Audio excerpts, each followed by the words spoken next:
When talking about the demoniac whom Jesus healed in Capernaum, found in Mark chapter 1, verse 23 to 27, the Spirit of prophecy says the following: "The secret cause of the affliction that had made this man a fearful spectacle to his friends and a burden to himself was in his own life. He had been fascinated by the pleasures of sin and had thought to make life a grand carnival. He did not dream of becoming a terror to the world and the reproach of his family.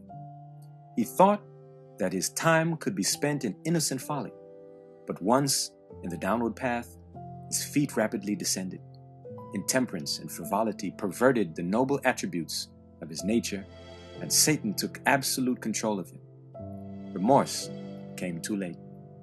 When he would have sacrificed wealth and pleasure to regain his lost manhood, he had become helpless in the grasp of the evil one.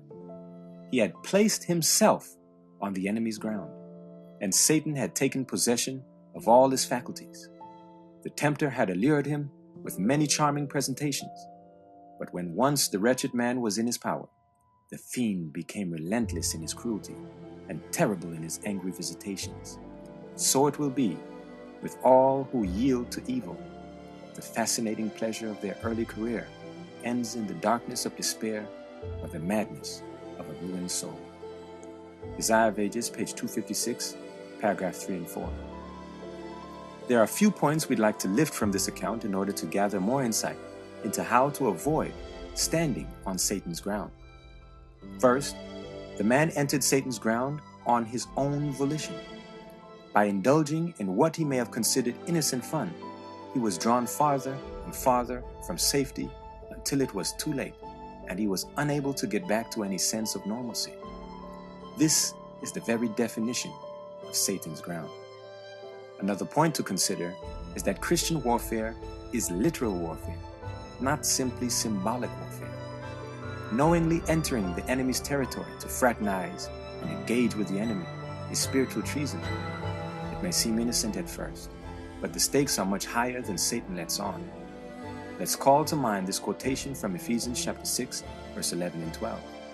"Put on the whole armor of God, that ye may be able to stand against the wiles of the devil.